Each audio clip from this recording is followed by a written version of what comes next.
Hello and welcome to Where the Living Room Used to Be, a podcast about Rhode Island's music scene.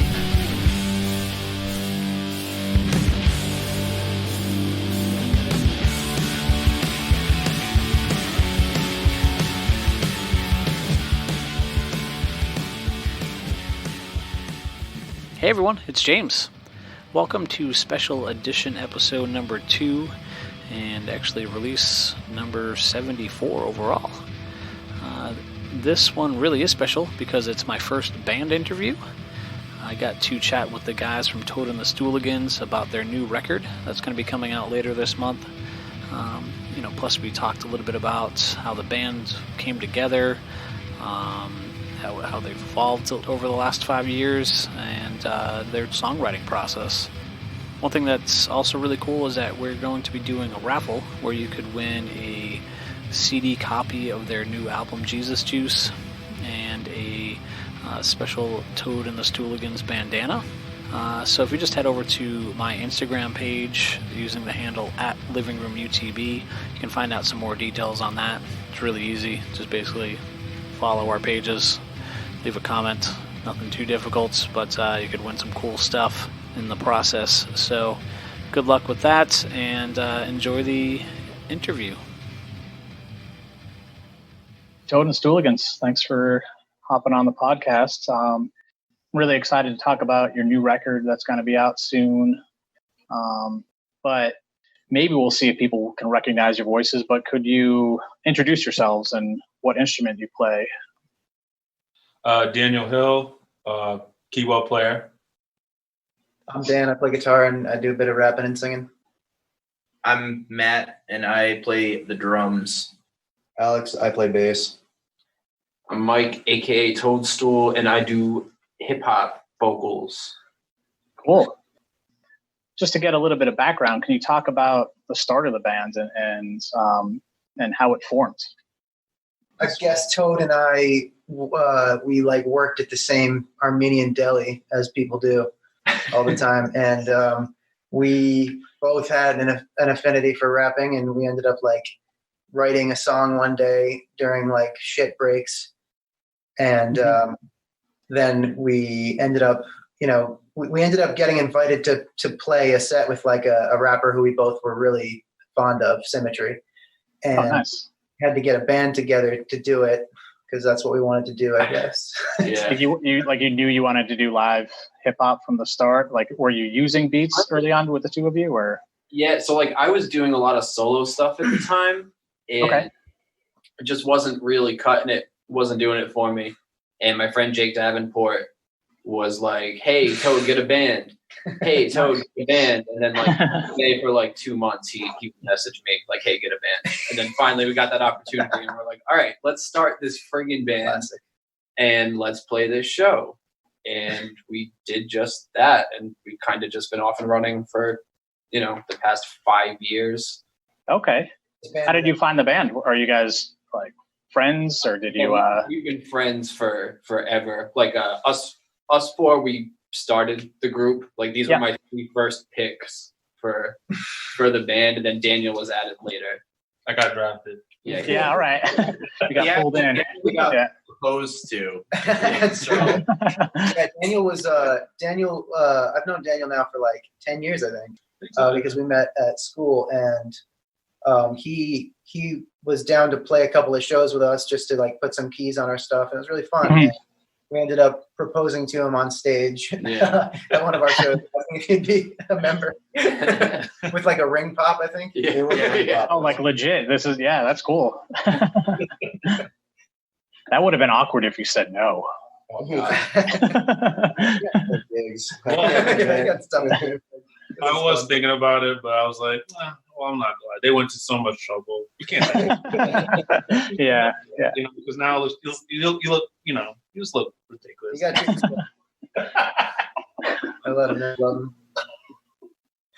Yeah. Well, cool. So with some of the early stuff, what were inspirations for you? And I've read obviously bands like The Roots and stuff like that, other live hip hop bands. Or where are you guys pulling from, especially early on, and then we'll kind of move into some of the newer stuff if that's transitioned a little bit. But like when you were first kicking this off, like who were you pulling from? Yeah, I mean, early on, probably, the Roots is definitely an easy catch-all, because when you think of hip hop and band, I think that the Roots is probably the first thing that comes to mind. Yeah, they're amazing. So and symmetry as far as like all of us when we were in high school, we're listening to Symmetry. Yeah, and he was like a dude who was like a really, really good MC with a live band behind him. I was just gonna say he had a band, didn't he? So, Wasn't Board with Four was his band? Pretty much the guys who formed Board with Four after were the guys who were mostly the guys who were backing Symmetry. So cool. So and then probably on an even wider scale, we definitely have there's some weird poppy influence to what we do. So a band like Gym Class Heroes would definitely be one. And then when you're pulling some of that newer like neo soul, I know that musically Hiatus Coyote is that all of us really dig a lot. So those are probably like the basics, at least musically. And then, I mean, if we're talking lyrically for rappers, I'll let the rappers talk about that. I mean, for me personally, it's I literally anything I gravitate to, I'm going to take inspiration from. So I get a lot of inspiration from darker themes, whether that be horror movies or death metal is a huge part of my life, and heavy music cool. like that. I just think lyrically, it's a cool place to go in hip hop that hasn't really been done too much, Yeah, no, I gotcha. So your first album was Very Handsome. How long were you guys together when you recorded that? 2 years? Must have been 2 years. Yeah, it was about 2 years. Right. I think we released that because we got together in the beginning of 2015, and that album came out in September of 2017. So we were recording that in the winter of 2016-17. And so yeah, that was pretty. I mean, some of those songs were developed before we were really even a band. Yeah, Space is that song that we wrote on the toilet. Yeah. What? It's under the door. Wow. It's insane. This was at the deli, or was this at? Yeah. Do you guys want to name the deli, or do you want to keep that anonymous? It's in Cranston. What's the name of it? It's called Delicious. Oh, okay, cool. You're still around. Go check it out. Go check out the bathroom and see that this is the spot where music happens. Oh, that's cool. Yeah, I mean it's a great record. I'm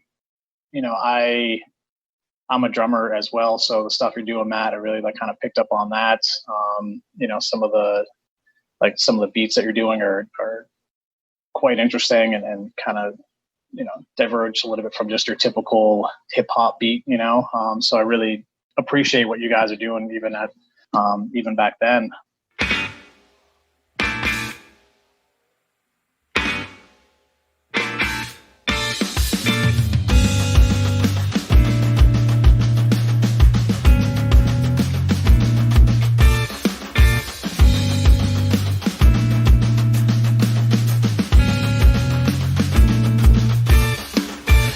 I don't feel like a regular person, cause I think too much, I drink and I shell out irregular verses.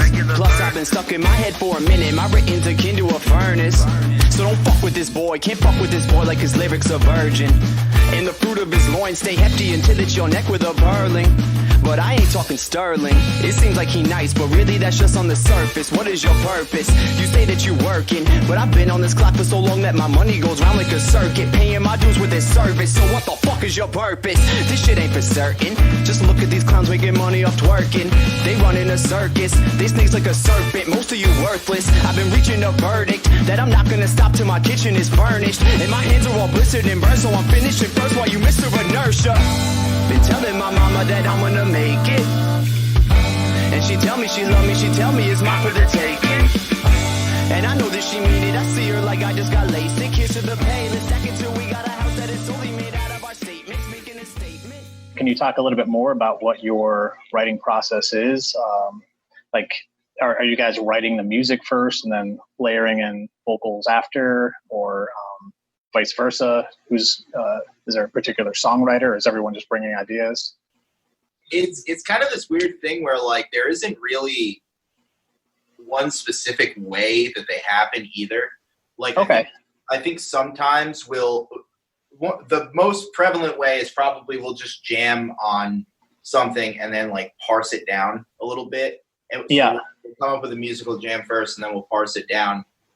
Sometimes someone, usually Dan or Daniel or Ace, not me or Toad. Nah.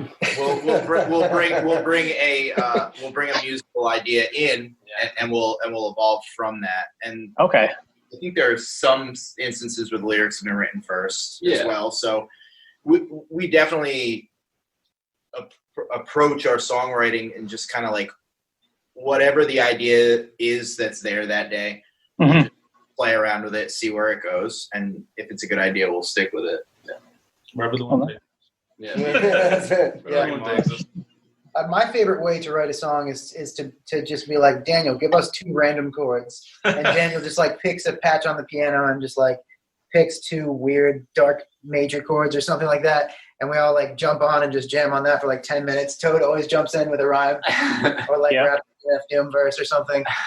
And that's one of my favorite ways to just to jam and to write a song. Definitely been a way that we've been doing a lot lately. Yeah. Okay. That's cool. It sounds fun. You know, it sounds like a pretty democratic way of doing music.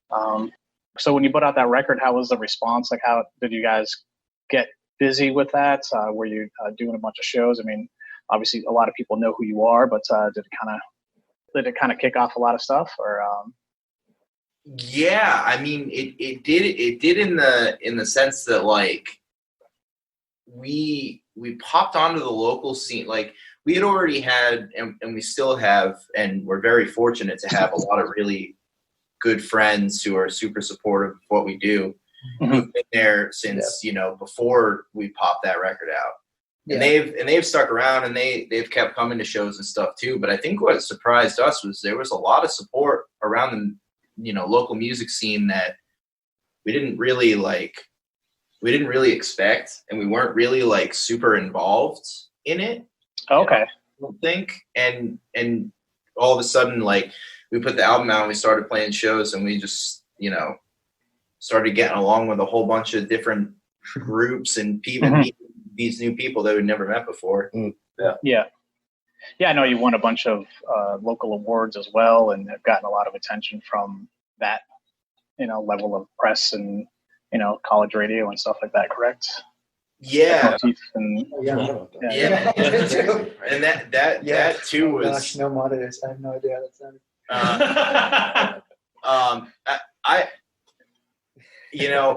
It's just kind of weird that like we even ended up in that place, because I think that was just all from connections that we made from grinding it out from shows, like even being put in a place to be nominated for that type of stuff.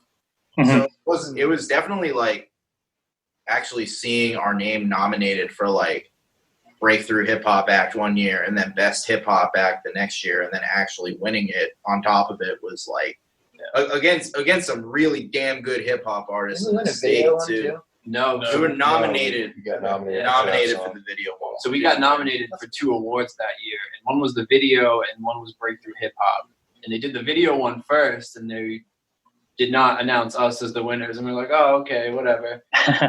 For me, I kept the expectation low. I was like, all right, whatever. Like, we don't win, we don't win. And then we won, and I was like, holy shit! Like, that's wild, because I don't think any of us has expected to get what we got. I think there are good photos from that night. I'm like accepting this this marginal award.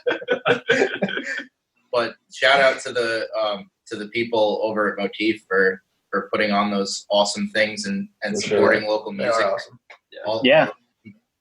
It's enormous to have like some type of publication that supports local music like they do. Mm-hmm. Yeah, they're fantastic.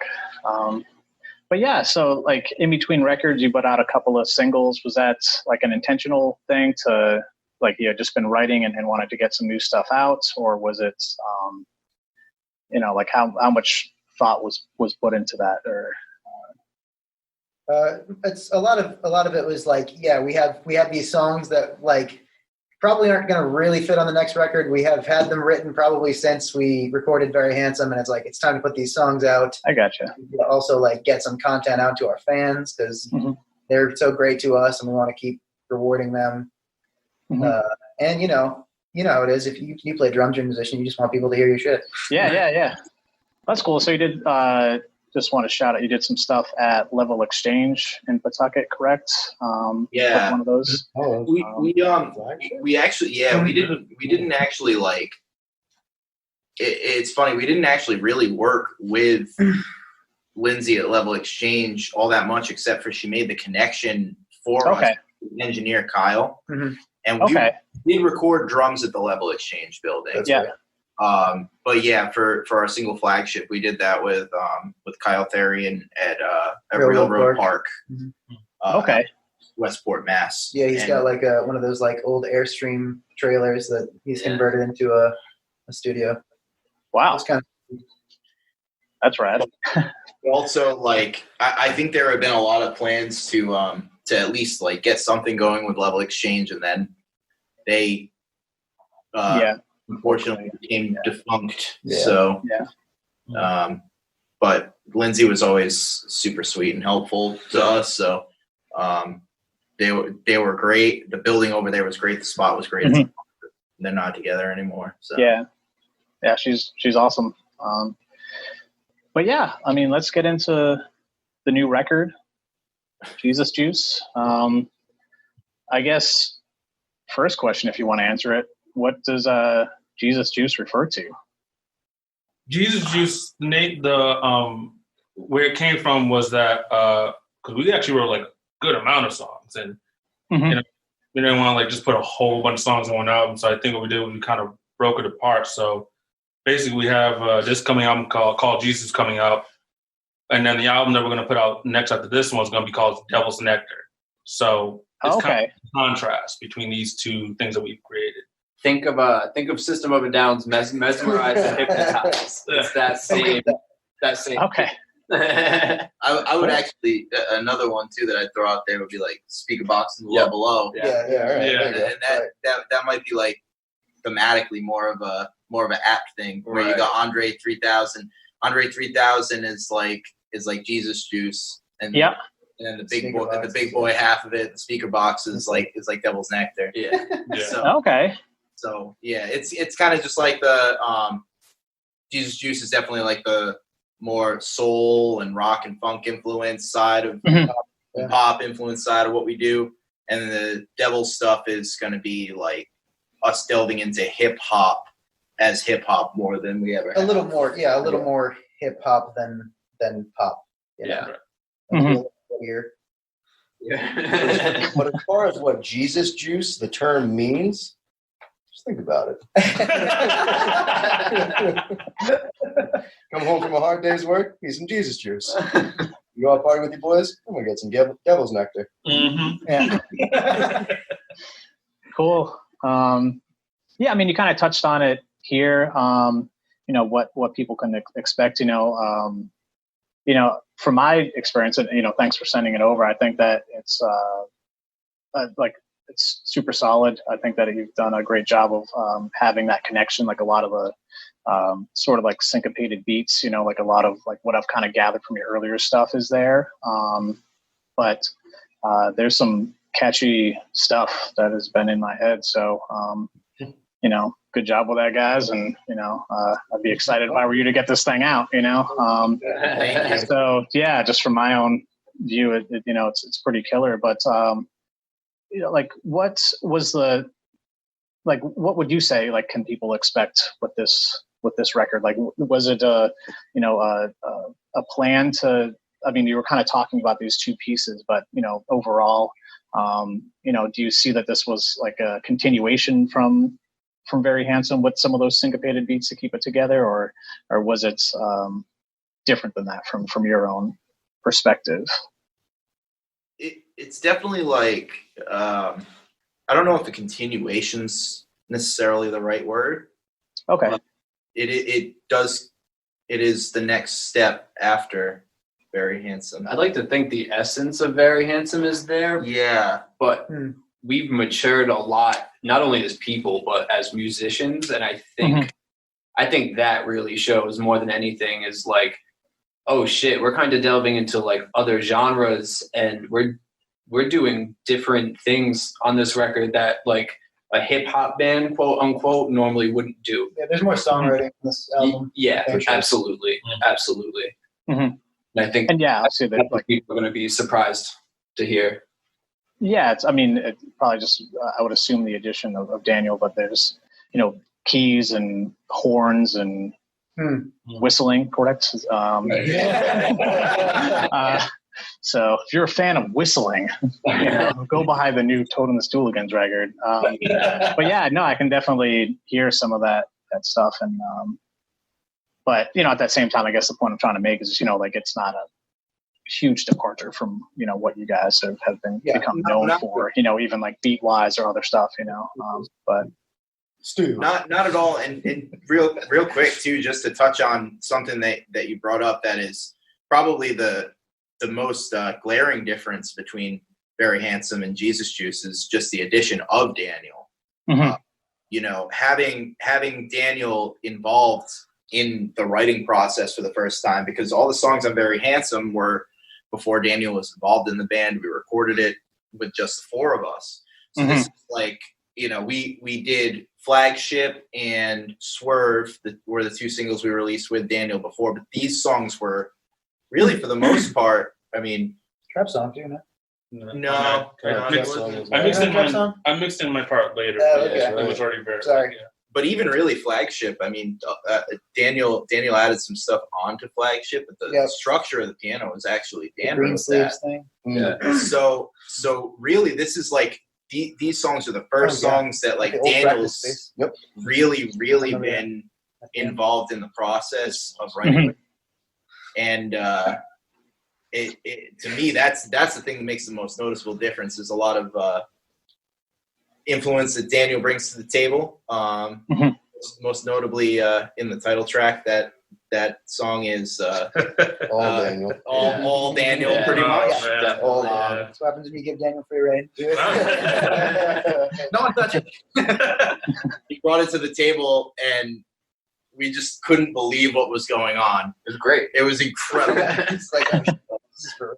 I remember the first day I wrote that. I played the chorus, and I was like, I have to bring this to you guys. And then I came back to practice, and I was like, guys, I have this thing. We're gonna do this thing, and I'm gonna play these chords. I'm gonna see what you guys are gonna do. Like always, we just flawlessly come together and just make it sound fucking awesome. They knew exactly what to do without me even saying anything, and I was like, this is the song. We probably weren't flawless, but My guess is we're like 50%. I'll edit that part out. You guys were flawless. I'll just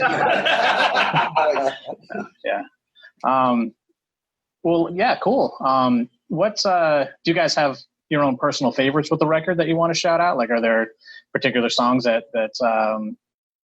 you are excited for people to hear? Yeah. Walk to the Music is like a funk track that I get to play a guitar solo on, doing like Stevie Wonder on, and for that reason. Oh, and there's like a shout chorus. I love Walk to the Music. That's my favorite. Yeah.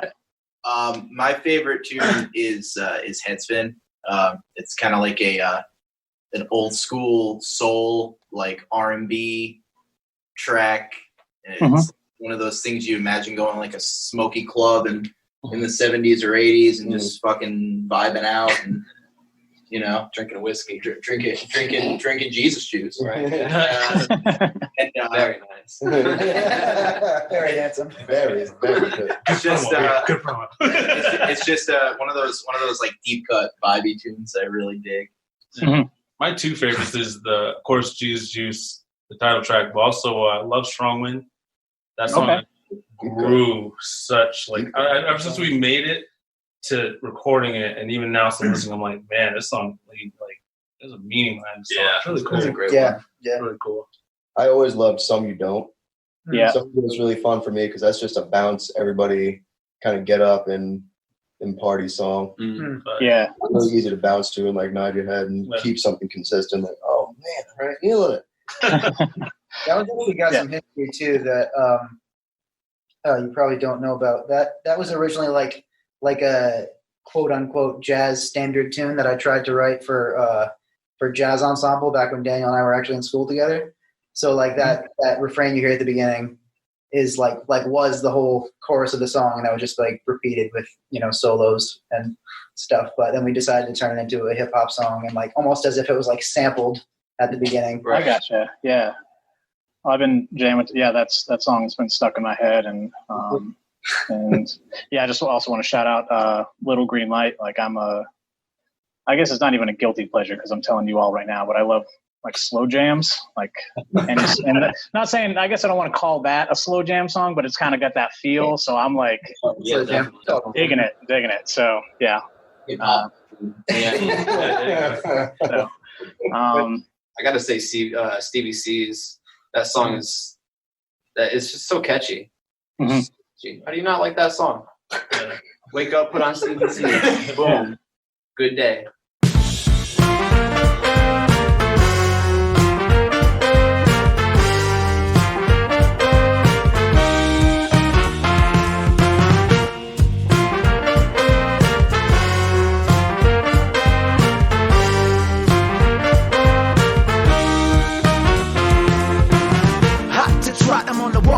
Talk about a lot of cannon fodder, but I'd have been just as warm without being the bullseye's better than sitting on the couch. And bumps and bruises are better than never falling down. All around the birds sing. The attitude that I'm bringing is like the starter, when really I'm just the third string.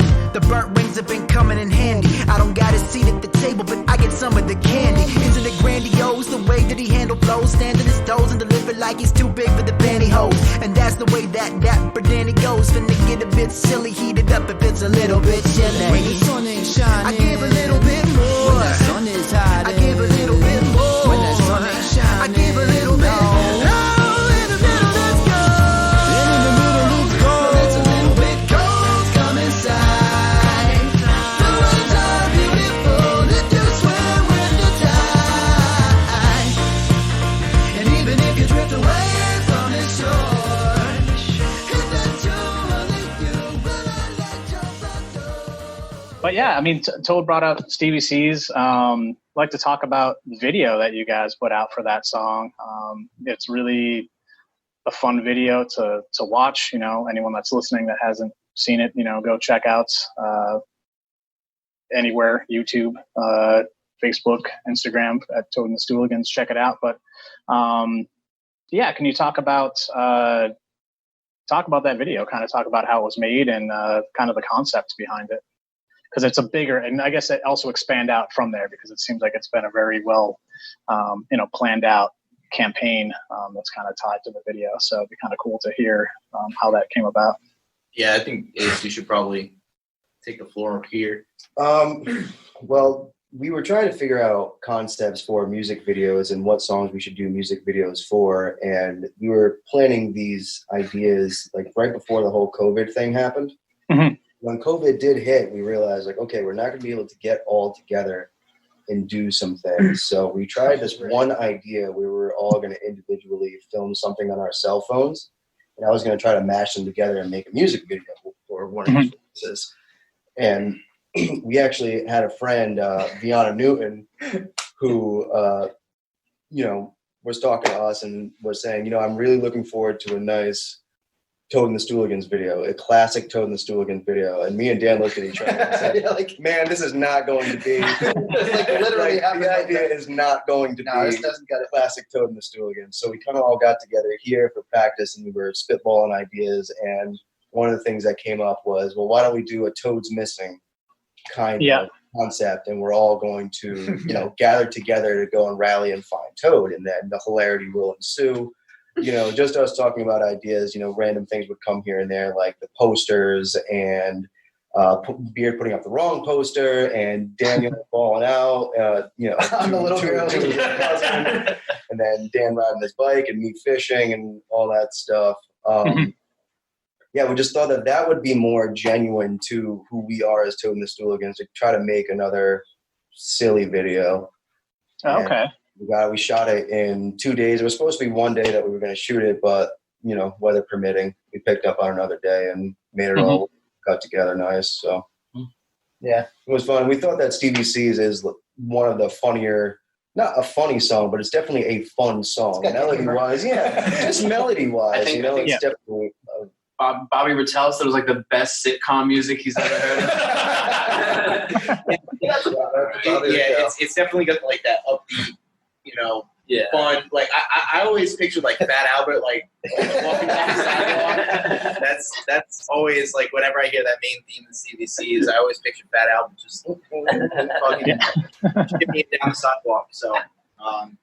So we should thank Kayla Chen and Matt Belts for helping us out with that video, because throughout all those bull sessions they were there. Helping us pick them out. They were there on all the shoots. Matt Belts did a lot of the actual directing and sat with us and made sure we knew exactly what we were capturing. And Kayla Chen was behind the camera, making sure it looked damn good. And then this guy edited it. So I cut it together, and that was a fun process for me. I really enjoy editing. I love editing a video. And editing that was just super fun. I was laughing by myself. Just like, what jackasses we are. Let's go. It's true. I live upstairs from him, and from time to time he'd come up just like giggling, like, take a look at this guy. That's cool. Yeah, it seems like people are really into it. So yeah, it's definitely check it out if you haven't seen it yet. So cool. Yeah. So you've got the new record. It's going to be out on September 25th, and you have it's going to be obviously digital, doing CD copies as well, and you've got a whole merch line and everything like that that's coming out. Can you talk a little bit more about that? Where can they get our merch? So they can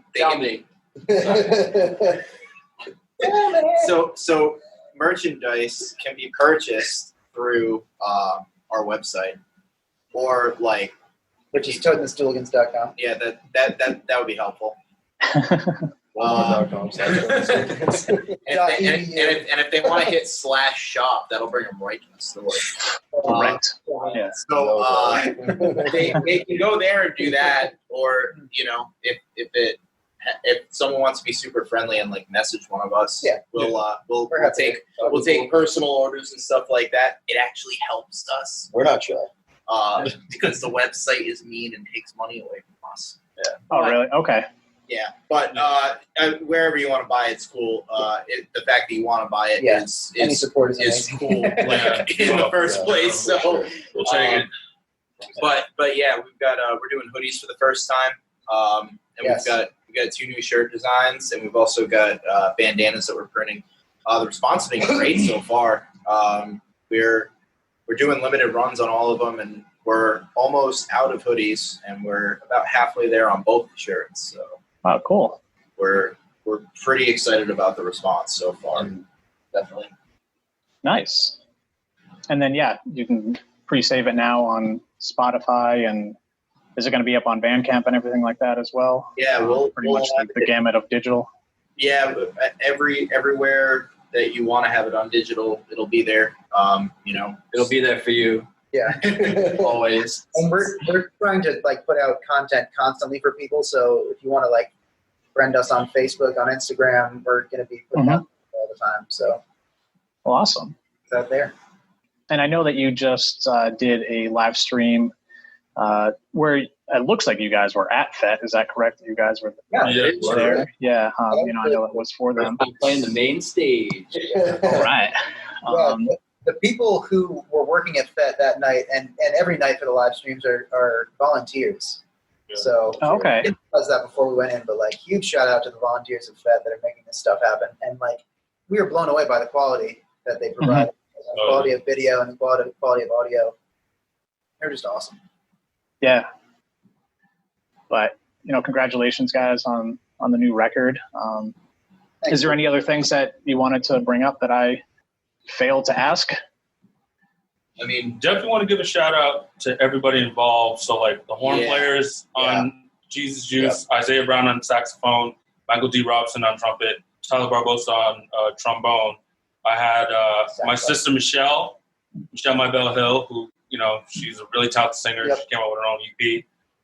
And my mom, who was like an R&B legend in Rhode Island, she's actually on the record. Nice. I want to thank Taylor Field for horn arrangements. Like he helped us actually write out a couple of the horn parts too. Yeah. And definitely shout out to Brian Caudy who recorded it. Yep. Yeah. Definitely. Yeah, Brian Caudy at Teal House Studios does great work. And if I can piggyback on that too, and the additional production outlets of Andrew Adel at Ghost Hit Recording over in Springfield, Mass, mixed the album, and Adam Sachaki at Timber Studios in Bayonne, New Jersey, mastered the album. So I think that's everyone involved. I hope we didn't miss it. And the kitchen sink. And Peter Fortin, who did the absolutely dope photo shoot for the album art and basically designed almost all the merch. The hoodie was by a guy that we played a show with, a band from the UK years ago. called Civil Villains. That was Civil Villains? Yeah, their guitarist designed that hoodie. So I had no idea. So cool. But yeah, so awesome. Thank you to everyone who's been involved in this process. Well, Toad and Stooligans, thank you so much for being here. I appreciate your time. Thanks a lot for having us. Appreciate you, man. Thank you. I'm looking at your little green light across the water. Tiny ripples bring you right back home to me. Little slivers of the nights we crossed the borders. I've been filling up my mind. Just give me one bit of your time, please. This is brevity, a little peaceful serenity, centering. Surrender to me and endeavor for keeps. I keep pedaling back to a point where we could gesture a laugh. Never question the path, I let it ride out. The world passing by while you high on the couch, we need direction. Off the rails of this crazy train. So, claim state could never state your claim, cause honesty's the only thing that you can take to graves, baby. Say la vie and break away. Say la vie and break away. Honestly, I just need me a moment to wait. So say la vie and break away. Say la vie and break away. I'm looking at your little green light across the water. Tiny ripples bring you right back home to me. Right back home to me. Right. Little slivers of the nights we crossed the borders. I've been filling up my mind. Just give me one bit of your time, please. I think of the way we hold each other. Yeah, we're slaving the cold away. I think of the way we fold is like the days of old, the olden days. And the moment stays. I'm staring at you dead in the eye, and I'm holding face. I know my place. Who's gonna be the one to speak first? The bubble of silence stretches if we breathe, it bursts, and then we be standing naked and exposed, making faces like we're paying the next tolls. Yeah, cause it's a long, long road, and we don't get a break. My pedal to the floor on a door, and I'm in my mental state is abhorrent. I'm pouring them, but they never seem to last. And when I see a light, I raise it up and clean the glass. We need to meet up and see if we can redeem the past, cause keeping the beat up and dreaming has got me fiending fast. I'm always down the road, it'll be right. I'm looking at your little green light, so say la vie and break away, break away. Say la vie and fade away.